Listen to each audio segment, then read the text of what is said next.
Om Shanti. Good morning. 10 सितंबर 2023 की आज अव्यक्त महावाक्य है।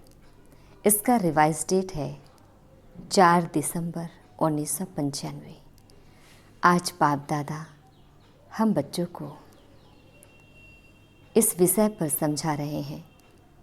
यथार्थ निश्चय के फाउंडेशन द्वारा संपूर्ण पवित्रता को धारण करो। डिटेल है, आज बाप दादा देश विदेश चारों ओर के नए नए बच्चों को देख रहे थे। चाहे मधुबन में साकार रूप में आए हैं, चाहे आकार रूप में अपने अपने सेवा स्थान में आए हुए हैं, तो नयों को देख बाप दादा सभी के निश्चय को देख रहे थे, क्योंकि निश्चय इस ब्राह्मण जीवन के संपन्नता का फाउंडेशन है। और फाउंडेशन मजबूत है तो सहज और तीव्र गति से संपूर्णता तक पहुंचना निश्चित है। तो बाप दादा देख रहे थे कि निश्चय भी भिन्न भिन्न प्रकार का है। जो यथार्थ निश्चय है कि मैं परमात्मा बाप का बन गया,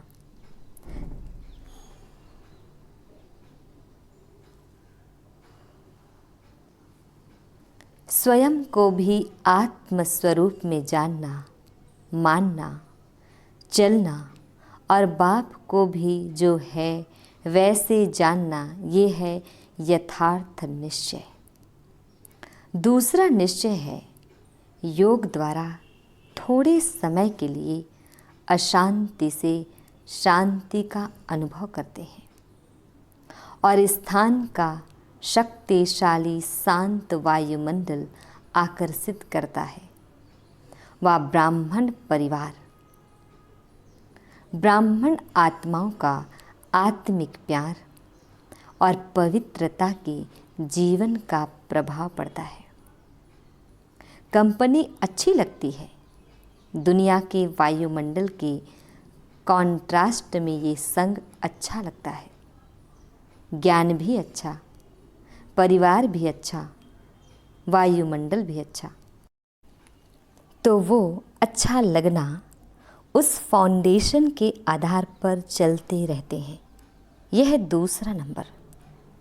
पहला नंबर सुनाया यथार्थ निश्चय और दूसरा नंबर अच्छा लगता है और तीसरा नंबर दुनिया के संबंधियों के दुखमय वातावरण से बचकर जितना समय भी सेवा केंद्र पर आते हैं, उतना समय दुख से किनारा होकर शांति का अनुभव करते हैं।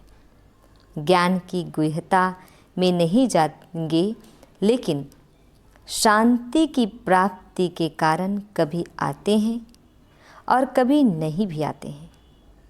लेकिन यथार्थ निश्चय बुद्धि विजयी होते हैं।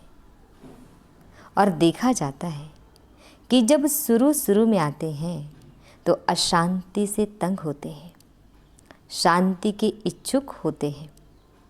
तो जैसे प्यासे को एक बूंद भी अगर पानी की मिल जाए तो वो बहुत बड़ी बात अनुभव करता है। तो अप्राप्ति से प्राप्ति होती है। परिवार में, ज्ञान में, योग में, वायुमंडल में अंतर दिखाई देता है।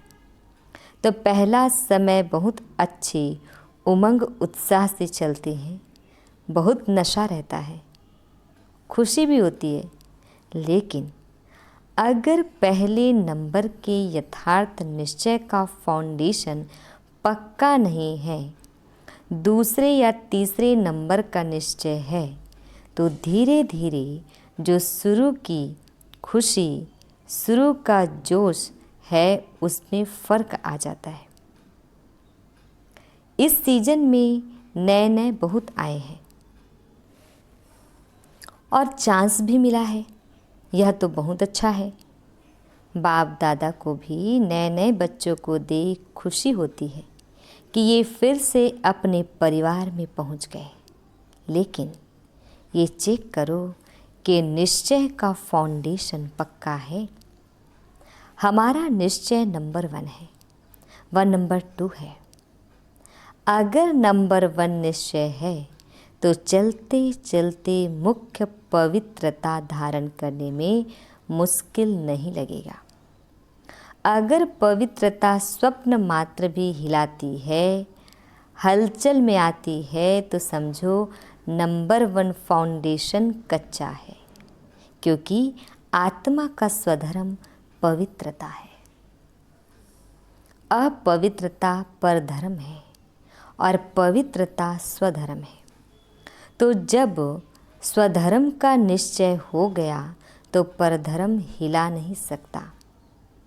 कई बच्चे कहते हैं कि पहले तो बहुत अच्छे आते थे, अभी पता नहीं क्या हो गया। तो क्या हो जाता है कि बाप जो है, जैसा है, वैसे अनुभव में नहीं लाते। अगर पूछेंगे कि बाप साथ है तो हाथ सब उठाएंगे। हाथ उठाना तो बहुत सहज है, लेकिन बाप साथ है तो बाप की पहली पहली जो महिमा करते हो कि वो सर्वशक्तिमान है, ये मानते हो या सिर्फ जानते हो?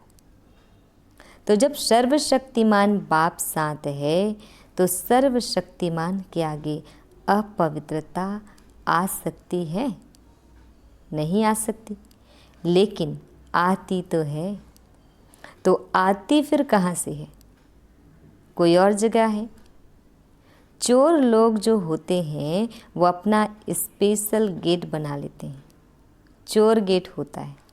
तो आपके पास भी छिपा हुआ चोर गेट तो नहीं है?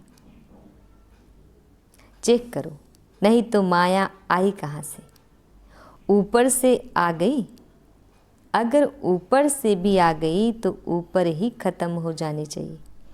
कोई छिपे हुए गेट से आती है जो आपको पता नहीं पड़ता है, तो चेक करो कि माया ने कोई चोर गेट तो नहीं बना कर रखा है। और गेट बनाती भी कैसे है मालूम है? आपके जो विशेष स्वभाव या संस्कार कमज़ोर होंगे ना, तो वही माया अपना गेट बना देती है। क्योंकि जब कोई भी स्वभाव या संस्कार कमज़ोर है तो आप कितना भी गेट बंद करो, लेकिन कमज़ोर गेट है तो माया तो जानी जाननहार है, उसको पता पड़ जाता है कि ये गेट कमज़ोर है, इसे रास्ता मिल सकता है और मिलता भी है। चलते चलते अपवित्रता के संकल्प भी आते हैं, बोल भी होता, कर्म भी हो जाता है। तो गेट खुला हुआ है ना, तभी तो माया आई। फिर साथ कैसे हुआ? कहने में तो कहते हो कि सर्वशक्तिमान साथ है, तो ये कमज़ोरी फिर कहाँ से आई? कमज़ोरी रह सकती है? नहीं ना, तो क्यों रह जाती है? चाहे पवित्रता में कोई भी विकार हो, मानो लोभ है। लोभ सिर्फ खाने पीने का नहीं होता। कई समझते हैं हमारे में पहनने, खाने या रहने का ऐसा तो कोई आकर्षण नहीं है। जो मिलता है, जो बनता है, उसमें चलते हैं। लेकिन जैसे आगे बढ़ते हैं तो माया लोभ भी रॉयल और सूक्ष्म रूप में लाती है। वो रॉयल लोभ क्या है? चाहे स्टूडेंट हो चाहे टीचर हो, माया दोनों में रॉयल लोभ लाने का फुल पुरुषार्थ करती है। मानो स्टूडेंट है, बहुत अच्छा निश्चय बुद्धि सेवाधारी है, सब में अच्छा है, लेकिन जब आगे बढ़ते हैं तो ये रॉयल लोभ आता है कि मैं इतना कुछ करता हूँ, सब रूप तरह से मददगार हूँ, तन से, मन से, धन से, और जिस समय चाहिए उस समय सेवा में हाजिर हो जाता हूँ। फिर भी मेरा नाम कभी भी टीचर वर्णन नहीं करती कि ये जिज्ञासु बहुत अच्छा है। अगर मानो ये भी नहीं आवे तो फिर दूसरा रूप क्या होता है? अच्छा, नाम ले भी लिया तो नाम सुनते सुनते मैं ही हूँ, मैं ही करता हूँ, मैं ही कर सकता हूँ, वो अभिमान के रूप में आ जाएगा। या बहुत काम करके आए और किसी ने आपको पूछा भी नहीं, एक गिलास पानी भी नहीं पिलाया, देखा ही नहीं, अपने आराम में या अपने काम में बिजी रहे, तो ये भी आता है कि करो भी और पूछे भी कोई नहीं। तो करना ही क्या है? करना या ना करना एक ही बात है। पूछने वाला तो कोई है नहीं, इससे आराम से घर में बैठो। जब होगा तब सेवा करेंगे। तो ये भिन्न भिन्न प्रकार का विकारों का रॉयल रूप आता है। और एक भी विकार आ गया ना, मानो लोभ नहीं आया लेकिन अभिमान आ गया, या अपने मानने तक का हमारी मान्यता हो उसका भान आ गया, तो जहाँ एक विकार होता है वहाँ उनके 4 साथी छिपे हुए रूप में होते हैं। और एक को आपने चांस दे दिया तो वो छिपे हुए जो हैं वो भी समय प्रमाण अपना चांस लेते रहते हैं। फिर कहते हैं कि पहले जैसा नशा अभी नहीं है, पहले बहुत अच्छा था, पहले अवस्था बड़ी अच्छी थी, अभी पता नहीं क्या हो गया है। माया चोर गेट से आ गई, ये है पता, ये नहीं कहो पता नहीं। और टीचर को भी आता है। टीचर को क्या चाहिए? सेंटर अच्छा हो, कपड़े भले कैसे भी हो, लेकिन सेंटर थोड़ा रहने लायक तो अच्छा हो। और जो साथी हो वो अच्छे हो, स्टूडेंट अच्छे हो, बाबा की भंडारी अच्छी हो। अगर अच्छा स्टूडेंट चेंज हो जाए तो दिल थोड़ा धड़कती है। फिर समझते हैं कि क्या करें, ये मददगार था ना, अभी वो चला गया। मददगार जिज्ञासु था, वह बाप है। तो उस समय कौन दिखाई देता है, जिज्ञासु या बाप? तो ये रॉयल माया फाउंडेशन को हिलाने की कोशिश करती है। अगर आपको निश्चय है सर्वशक्तिमान साथ है तो बाप किसी न किसी को निमित्त बना ही देता है। फिर सोचते हैं,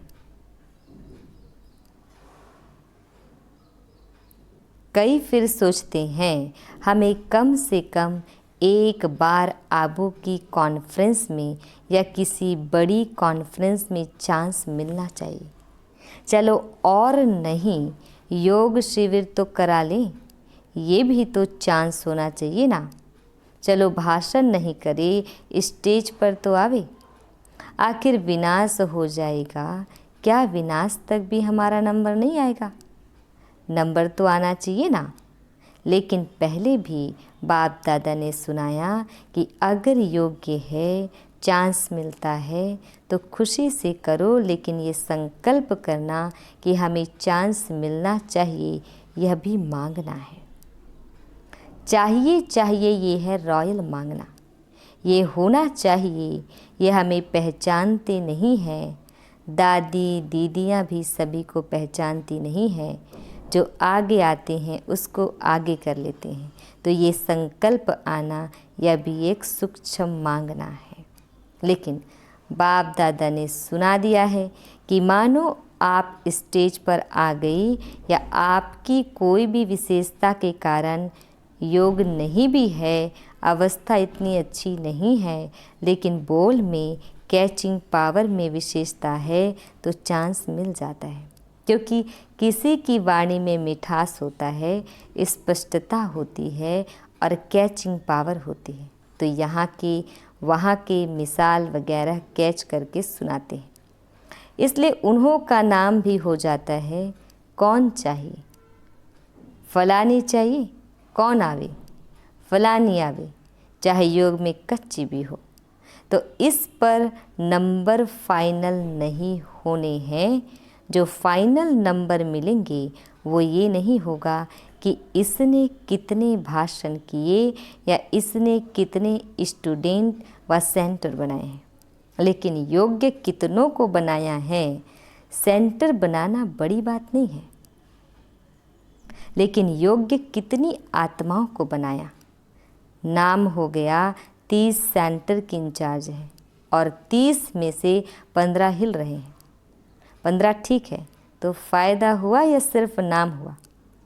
सिर्फ नाम होता है कि फलाने के 30 सेवा केंद्र हैं, लेकिन नंबर इससे नहीं मिलेगा। फाइनल नंबर जितनों को सुख दिया, जितना स्वयं शक्तिशाली रहे, उसी प्रमाण मिलेंगे। इसलिए ये भी चाहिए ख़त्म कर दो, नहीं तो योग नहीं लगेगा। रोज़ यही देखते रहेंगे कि फलानी जगह प्रोग्राम हुआ, मेरे को फिर भी नहीं बुलाया। अभी परसों यहाँ हुआ, कल वहाँ हुआ, आज यहाँ हुआ, तो योग लगेगा या गिनती होती रहेगी?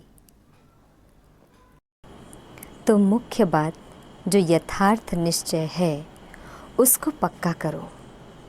कहने में तो कह देते हो मैं आत्मा हूँ और बाप सर्वशक्तिमान है, लेकिन प्रैक्टिकल में कर्म में आना चाहिए। बाप सर्वशक्तिमान है, लेकिन मेरे को माया हिला रही है, तो कौन मानेगा आपका बाप सर्वशक्तिमान है? क्योंकि उससे ऊपर तो कोई है नहीं। तो बाप दादा आज निश्चय के फाउंडेशन को देख रहे हैं, चाहे नए हैं चाहे पुराने हैं, लेकिन इस निश्चय के फाउंडेशन को प्रैक्टिकल में लाओ और समय पर यूज़ करो। समय बीत जाता है, फिर बाप के आगे पश्चाताप के रूप में आते हो। क्या करें बाबा, हो गया, आप तो रहमदिल हो, रहम कर दो। तो ये क्या हुआ? ये भी रॉयल पश्चाताप है। साथ है तो किसी की हिम्मत नहीं है। निश्चय बुद्धि का अर्थ ही है विजयी। अगर कोई हिसाब किताब आता भी है तो मन को नहीं हिलाओ, स्थिति को नीचे ऊपर नहीं करो। चलो आया और फट से उसको दूर से ही ख़त्म कर दो। अभी योद्धे नहीं बनो। कई अभी निरंतर योगी नहीं है। कुछ समय योगी है और कुछ समय युद्ध करने वाले योद्धे हैं, लेकिन अपने को कहलाते क्या हो? योद्धे की योगी कहलाते तो सहज योगी हो। तो नए जो भी आए हैं उनको बाप दादा फिर से भाग्य प्राप्त करने की मुबारक देते हैं, लेकिन मुबारक के साथ ये चेक भी करना है कि फाउंडेशन नंबर 1 है या नंबर 2 का है। कई कहते हैं ज्ञान योग बहुत अच्छा लगता है। अच्छा है, वो तो ठीक है, लेकिन कर्म में लाते हो। ज्ञान माना आत्मा, परमात्मा, ड्रामा या कहना नहीं। ज्ञान का अर्थ है समझ।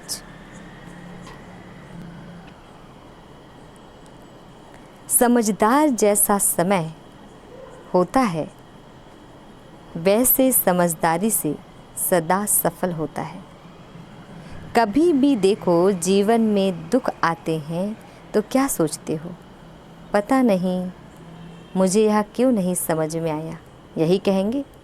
तो समझदार हो, ज्ञानी हो, बोलो हाँ या ना। हाँ जी, हाँ तो बहुत अच्छी बोलते हैं। समझदार की निशानी है कभी धोखा नहीं खाना। ये है ज्ञानी की निशानी और योगी की निशानी है। सदा क्लीन और क्लियर बुद्धि। क्लीन भी हो और क्लियर भी हो। योगी कभी नहीं कहेगा पता नहीं, पता नहीं। उनकी बुद्धि सदा ही क्लियर है और धारणा स्वरूप की निशानी है सदा स्वयं भी डबल लाइट। कितनी भी जिम्मेवारी हो लेकिन धारणा मूर्त सदा डबल लाइट। चाहे मेला हो चाहे झमेला हो, दोनों में डबल लाइट। और सेवाधारी की निशानी है सदा निमित्त और निर्माण भाव। तो ये सभी अपने में चेक करो। कहने में तो सभी कहते हो ना कि चारों ही सब्जेक्ट के गॉडली स्टूडेंट हैं, तो निशानी दिखाई देनी चाहिए। तो नए नए क्या करेंगे? अपने निश्चय को और पक्का करना। नहीं तो फिर क्या होता है, 2 साल चलेंगे, 3 साल चलेंगे, फिर वापस पुरानी दुनिया में चले जाएंगे। और फिर जो वापस जाते हैं वो उस दुनिया में भी सेट नहीं हो सकते हैं। ना इस दुनिया के रहते ना उस दुनिया के लिए। इसलिए अपना फाउंडेशन बहुत पक्का करो। अनुभव करो सर्वशक्तिमान बाप साथ है। बस एक बात भी अनुभव किया तो सब में पास हो जाएंगे। देखो आजकल प्राइम मिनिस्टर है, उसके साथ कभी नशा रहता है ना, ये तो सर्वशक्तिमान है। अच्छा, मीठे प्यारे बाप दादा हम बच्चों को विश कर रहे हैं।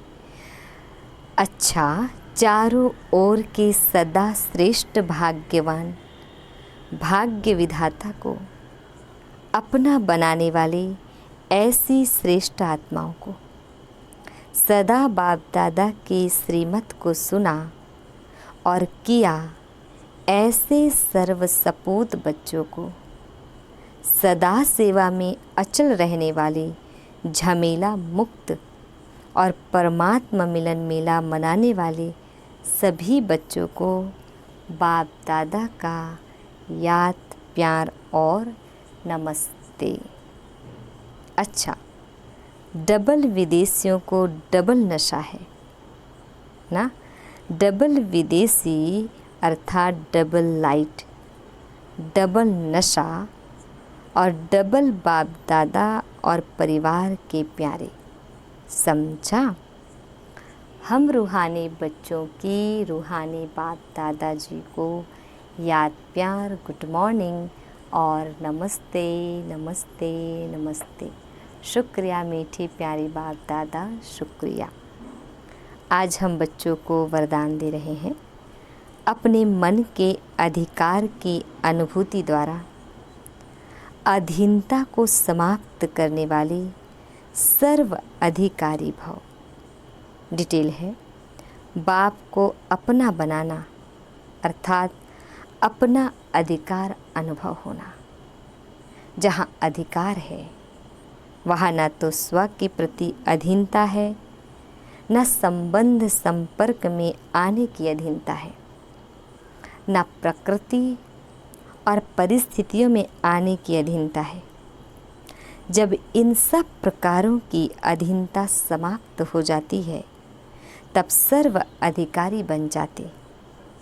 जिन्होंने भी बाप को जाना और जानकर अपना बनाया वही महान है और अधिकारी है।